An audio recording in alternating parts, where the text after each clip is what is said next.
वालेकुम, welcome back to my YouTube channel. उम्मीद है कि आप सब खैर वाफियत से होंगे। आज मैं आपके साथ शामी कबाब की रेसिपी शेयर करने जा रही हूँ, जो कि बहुत ही इजी रेसिपी है और तकरीबन 1 घंटे में शामी कबाब बन के तैयार हो जाते हैं। और जिनको शामी कबाब बहुत पसंद है वो ये रेसिपी बिल्कुल मिस ना करें। चलिए रेसिपी स्टार्ट करते हैं। प्रेशर कुकर लिया है, सब कुछ मैं प्रेशर कुकर में बनाने लगी हूँ, इसलिए हमने प्रेशर कुकर लिया है। इसमें अब मैं मीट ऐड करूंगी, जो कि हड्डी के बिना मीट है। इसमें हड्डी बिल्कुल शामिल नहीं करनी, हड्डी वाला मीट नहीं शामिल करना, नहीं तो आपके कबाब नहीं बनेंगे। कबाब में हड्डी की जरूरत नहीं होती, सिर्फ हमें गोश्त चाहिए जो कि ऐसा लाल लाल गोश्त हो तो ज्यादा यमी कबाब बनते हैं। अब इसमें मैं दाल ऐड करूंगी, जो कि 1 घंटा पहले मैंने चने की दाल भिगो के रख दी थी। अब इसमें ये ऐड करेंगे और अच्छे तरीके से ऐड करना ताकि कुछ भी ज़ाया ना हो। दाल ऐड कर दिया हमने। अब इसमें हम 2 बारीक कटे हुए दरमियाने साइज के मैंने प्याज लिए हैं, जो कि मैंने बारीक काट लिए हैं। अब ये ऐड करूंगी बीच में। 2 बारीक कटे हुए प्याज लेने हैं, आपने ज्यादा नहीं लेने, बस 2 दरमियाने साइज के प्याज होने चाहिए। वो लेके वो ऐड कर देने हैं। अब कुछ मसाले लूंगी, वो ऐड करूंगी, जिसमें 1 चम्मच लहसुन, 1 चम्मच अदरक का पेस्ट और कुछ खड़े मसाले वो ऐड किए, जिसमें जीरा, लौंग और काली मिर्च शामिल है। और ये इसमें 1 चम्मच जीरे का, 1 चम्मच नमक, 1 चम्मच सूखा कुटा हुआ दानेदार धनिया लिया, 1 चम्मच लाल मिर्च, हाफ चम्मच हल्दी और कुछ साबुत लाल मिर्च लिए, ये ऐड कर दिया। बीच में पानी ऐड करूंगी। पानी तकरीबन मैंने 2 गिलास लिया, ये ऐड कर रही हूँ ताकि सारा कुछ अच्छी तरह बीच में डूब जाए। बस इतना पानी ऐड करना जो जल्दी से खुश्क हो जाए, ताकि ज्यादा पानी ऐड नहीं करना, नहीं तो आपको पानी खुश्क होने में ज़्यादा टाइम लगेगा और फिर आसानी से खुश्क भी नहीं हो पाएगा, फिर आपको थोड़ी सी मुश्किल का सामना करना पड़ेगा, इसलिए पानी थोड़ा ही लेना है। अब चम्मच सारा कुछ मिक्स कर रही हूँ ताकि सारा कुछ पानी में डूब जाए, और इससे अच्छी तरह से चम्मच से पहले आपने मिक्स कर लेना ताकि सारा कुछ आपस में मिक्स हो जाए। मिक्स कर लिया, आप देख सकते हैं। आप प्रेशर कुकर बंद करके इसकी सीटी लगा दूंगी। ये प्रेशर कुकर को बंद कर रही हूँ मैं और अब सीटी लगा दूंगी। अब आपने सीटी लगा देनी है ताकि और चूल्हे पे चढ़ा देना है।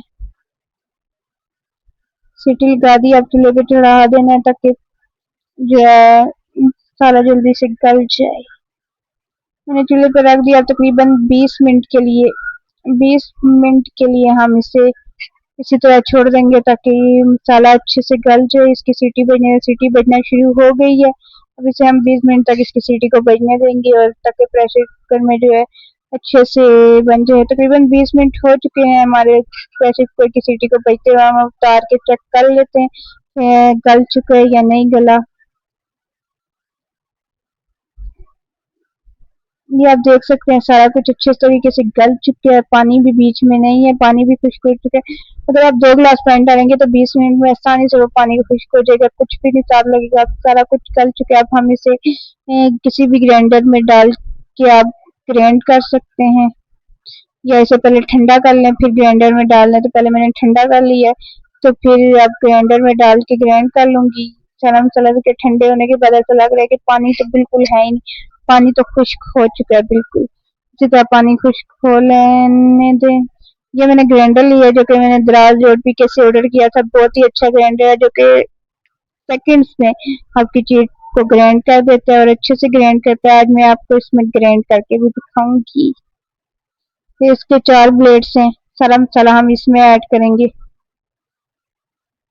ये मैंने मसाला ऐड कर दिया। अब मैं इसको ग्राइंड करके ला के आपको दिखाती हूँ कैसा ग्राइंड हुआ है और ये कैसा मसाले को ग्राइंड करता है। दराज JPK से बहुत अच्छी चीजें मिलती हैं, आप जरूर वहां से बाय करें। देखें मसाला कितने अच्छे से इस ग्राइंडर ने ग्राइंड कर दिया है, बहुत अच्छे से ग्राइंड कर दिया। हम इसे किसी प्लेट में निकाल लेंगे। ये मैंने सारा मसाला निकाल लिया। देखें दूसरी बार भी ग्राइंड कर लिया, सारा मसाले को ग्राइंड करके मैंने अच्छे तरीके से मिक्स कर लिया। अब इसमें कुछ कटी हुई प्याज और हरी मिर्चें ऐड करेंगे ग्राइंड करके, और इनको अच्छे से हाथ धो के अच्छे से इनको मिक्स कर लेंगे ताकि मसाले में जो प्याज और कटी हुई हरी मिर्चें वो भी अच्छे से मिक्स हो जाएं, और इसको 1 घंटे के लिए फ्रीज कर लेंगे।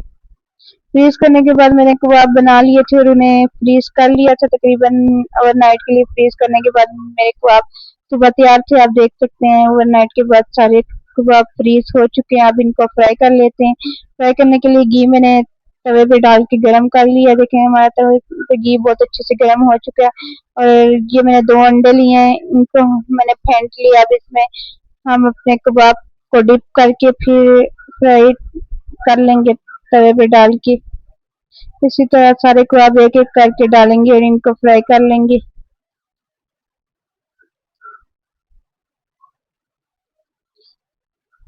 ये आप देख सकते हैं सारे कबाब डाल लिए। इनकी एक साइड लाल करके इनको दूसरी साइड चेंज कर देंगे ताकि अच्छे से दोनों साइडों से फ्राई हो चुके और बहुत ही अच्छे से तक फ्राई हो जाए। एक साइड इनकी लाल हो चुकी है, चेंज करके मैं आपको इनकी दूसरी साइड भी दिखाती हूँ। आप देख सकते हैं एक साइड से कितने अच्छे से फ्राई हो चुके हैं। अब दूसरी साइड इनकी आपको मैं चेंज करके दिखा देती हूँ। ये देख सकते हैं आप एक साइड कितनी आसानी से चेंज होगी। और ये नॉन स्टिक का तवा है इसलिए ये आसानी से अलग हो जाते हैं। दूसरे तवे पे तो ये साथ लग जाते हैं, लेकिन नॉन स्टिक के तवे बहुत अच्छे होते हैं, आप ये इस्तेमाल करें। ये आप देख सकते हैं एक साइड से कितने अच्छे से फ्राई हो चुके हैं। अब इनको हम दोनों साइड से इसी तरह फ्राई करके आपको सारी को आपका लुक दिखाते हैं। फिर